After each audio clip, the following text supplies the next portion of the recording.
Përshëndetje të nderuar miqtë e mi, ja ku po ritakohemi sërish së bashku me mua Tirona Lilin, me një histori që në fakt është shumë e dhimbshme. Ndonjëherë jetojmë në botë, jetojmë me ndjenjat që kemi prindërit tanë në krah, janë ato të cilët na arrisin dhe kujdesen për ne, por historia e cila më ka mbritur në redaksin time tregon një anë tjetër të medaljes, një të vërtet që kjo vajzë e kupton pas shumë vitesh, që babai I cili e ka rritur dhe kjo ka ndar jetën nuk është babai I saj, por është komshia I vjetër që kjo familje e ka patur. Rëfimin e ka shkruar ka njerëz që rriten pa baba. Dhe ka njerëz që rriten me baban përballë, pa e ditur kur këtë të vërtet. Unë jam e dyta në këtë mes. Gjithë jetën time kam jetuar në një shtëpi ku nuk bëheshin pyetje. Nëna ime ishte një grua e fortë në dukje, por e lodhur nga brenda.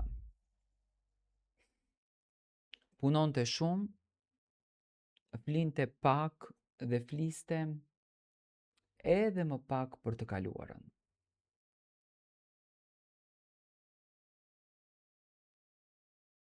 Kur isha fëmijë, e pyesja për babain tim.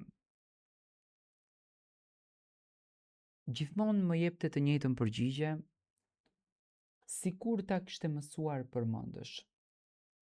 Babai jot po punon, po vepron dhe vetë puna e mban larg nesh. Unë u rrita me një fotografi që thoja është I madh.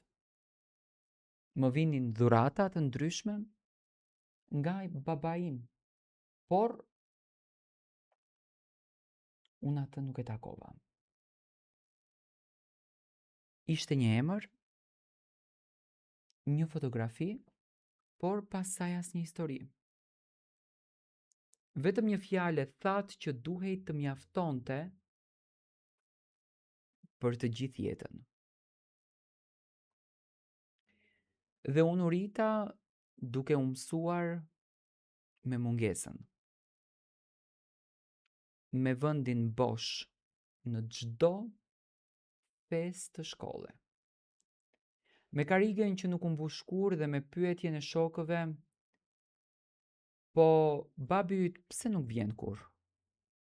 Dhe unë gjithmonë buzëqeshja sikur mua në shpirt nuk më dhimbte. Rruga ku ne jetonim ishte e vjetër. Shtëpi të ndërtuara ngjitur, muret e larta që ndanin obore dhe jetë. Komshintë njiheshin prej dekadash. Gjithçka dukej e zakonshme, tepër e zakonshme. Përballë shtëpisë tonë jetonte ai, një burr I heshtur, I vetmuar, gjithmonë I rregullt, dilte në të njëjtën orë çdo mëngjes, kthehej në të njëjtën orë çdo mbrëmje.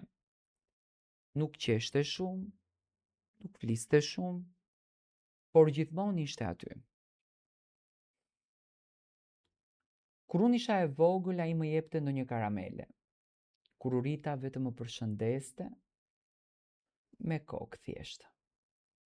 Gjithmonë me respekt, gjithmonë me një lloj distance që në fakt unë nuk e kuptoja. E quanim Xhaxhi, edhe pse nuk kishte asnjë lloj lidhje me ne.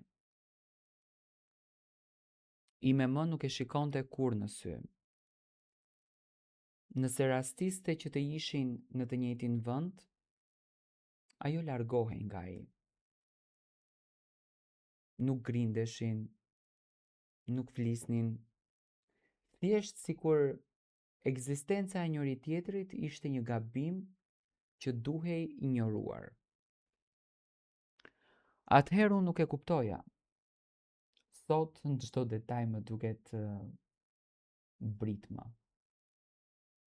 Vitet kaluan unë u rita, u bëra grua, u mësova të jetoj pa përgjigje.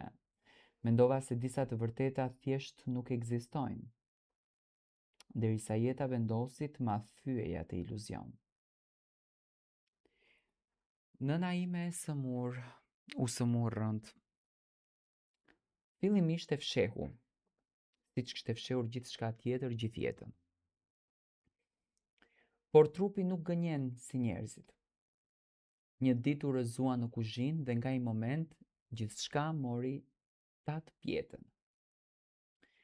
Spitali ishte i ftohtë, i bardhë dhe i pamëshirshëm. Çdo ditë e shikoja duke u tkurrur, duke humbur forcën, zërin edhe frymën. Një natë, para pak se të ndronte jetë, më kërkoi që të ulesha pranë saj. Dhoma ishte e qetë, vetëm aparatet që bënin zhurmë, sikur matnin kohën që kishte mbetur. Më mbajti dorën fort, më fort se kurrë. Edhe më tha, më dëgjo. Zëri i saj ishte i dobët, por syt ishin të frikësuara.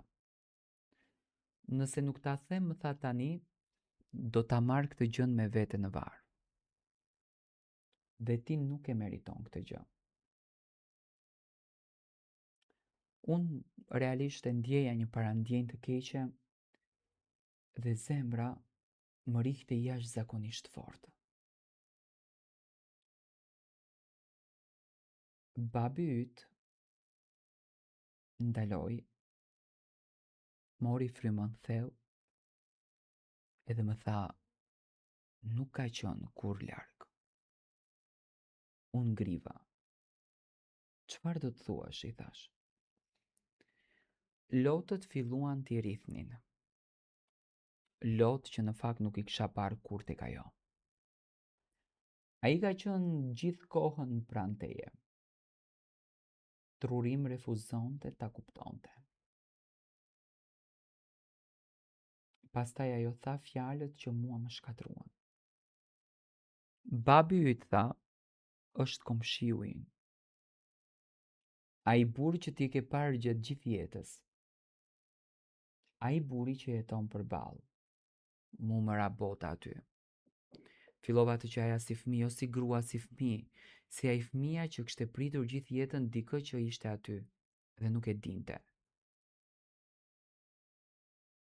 Pas ceremonisë së vdekjes, pasi nëna u smur keq, unë u ktheva në shtëpi. Ula përballë burrit që na kishte ndarë gjatë gjithë jetës. Një mur i thjesht, por që mbante brenda dekada gënjeshtrash. Ai zotëria ishte në obor, u afrua ngadalë, duke më i plakur se kur. Por në atë moment kuptova diçka të tmerrshme. Babi im nuk ishte ikur kurrë. Ja fala të gjitha dhe sot dua ta falenderoj. Jam bashkë me të.